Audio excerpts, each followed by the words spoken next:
And here is the lighting test. Just plugged in casually so I can work on it. The center LED could have been placed slightly more dead center, but it's not too bad. On the previous build, if we can get the exposure down there, when the previous build, the deflector array, is it, I guess, this protrusion that my finger is moving behind right there, I had wrapped maybe 3 segments, I think, of LED tape around the inner perimeter facing inwards. That naturally gives a bright center look. However, there is no glow on this piece of plastic here at all. It's just a shadow, much as this is a shadow. So each one has its benefits. This one you'll probably get pretty close to dead center, and it lights up pretty well. But if you loop, as in the previous videos of the first build, the LED tape around the inner circle there, the deflector dish itself will glow that much brighter. I really love the trick that I did here where I have one LED pointing directly up and glued directly to the underside. I think that's really effective, and if I get a little plastic googly eye of the same diameter, or the correct diameter, that'll light up really well with some frosted glass sprayed into it. Shadow here is not too bad. If I do this again, that's something I would definitely be looking at. What that is the this LED up here is the third, and these 2 spots here on the fantail are the other 2 of one segment, which then bends around backwards.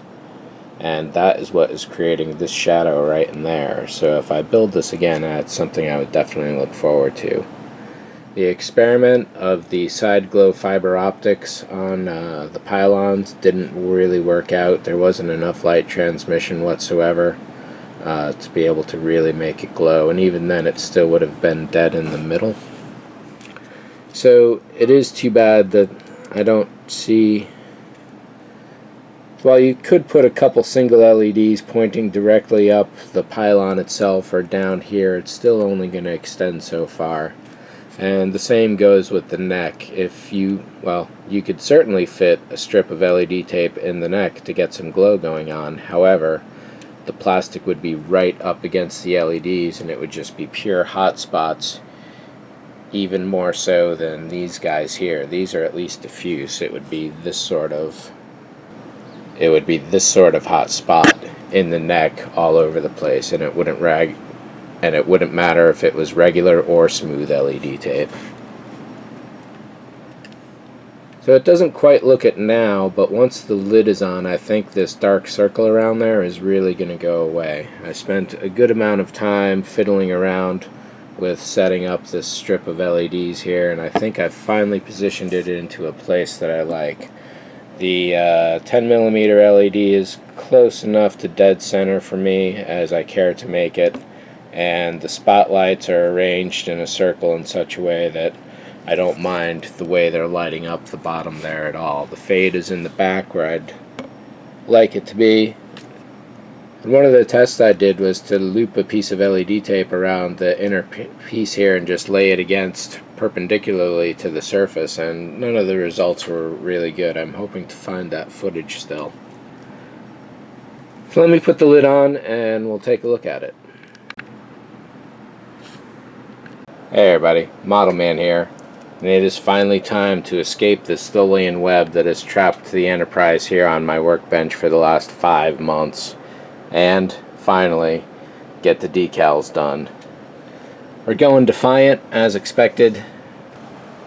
This kit is so old, so common, and so well built by so many, probably tens of thousands of people, that everybody probably has their own technique for putting the decals on. What I'll probably be doing is starting with the very bottom, then either the top or the sides, depending, and simply go from there. Should be pretty good, and let's get to it. First thing I gotta do is cut this thing down into some manageable pieces. This block of number, that block of names, probably this group of red, the hull numbers here, the windows there, so on and so forth. So let me get to that and I'll catch up with you in a minute. So what I've done here is to cut the decal sheet into a bunch of shapes that generally made sense. There's a lot more cutting to do here overall. All of the excess decals have gone into my baggie of excess Enterprise decals, and there's a heck of a lot of them you collect over the years of building just a few of these. So this is pretty much ready to go. I probably should have organized it a little further as far as like which ones go on the bottom, which on the top, and so on. But that'll get me going, and I know this model fairly well to be able to wing it, I think. I got a little bin of paper towels all set here. I got a little paper towel stack here, and over on this side I'm going to use the lid of that bin as my water depository. That should be more than enough. What I really should have done was to spray this out first, because I can see some little bits of debris in there now already. So I'm going to go clean this out, but not before we go over the rest of the tools, which include, I'm partial to Walther's Solvaset decal setting solution. It's a one-stop, single situation kind of thing. Some folks prefer Microscales, Microset, and Microsol. This is a two-part situation where you put one down first and then the other after the decal is down. They both essentially say the same thing: softens decals to conform to regular surfaces for a painted-on look. Softens decals and improves adhesion. It's also a decal remover, apparently. But I keep these on hand for backup for when I run out of Solvaset. And one thing I have noticed with Solvaset recently is that if you let it sit on the model, it will create a stain. Decals, it can create watermarks, so I'm going to be very vigilant about that and see if that is actually happening. Apart from that, I got my trusty X-Acto blade and I'm pretty much all set to go. So I think what I'd like to do is start off nice and easy, and let's go with the middle and work our way backwards. Therefore, and of course you shouldn't forget your humble Q-tip. Normally I'd be putting Solvaset down first, but to avoid any staining issues I want to keep an eye out for. I'm just going to go with plain old water here.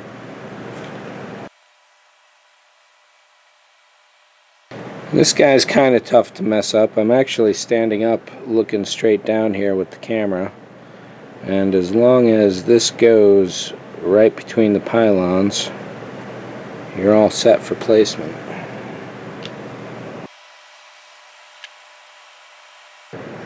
This is sliding around nice, so I am not actually going to mess around with it too much. Placement for the shuttle bay thing here is a little more problematic. It's not quite as much of a guide.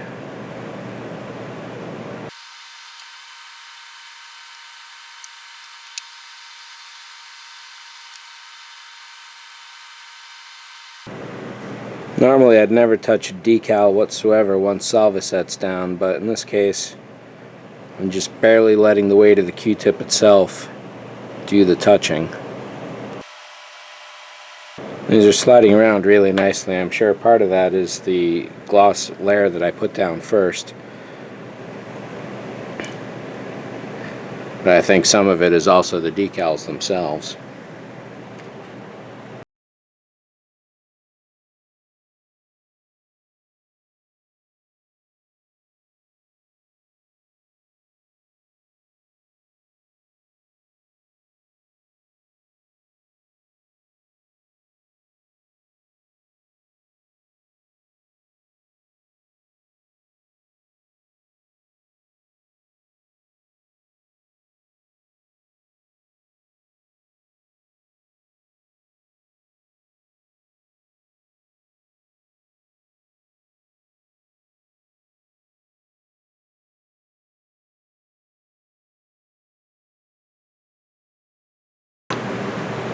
Here, 5 minutes. Okay. How are your stickers going? Fun. Supposed to go there and stickers with decals. Oh my god.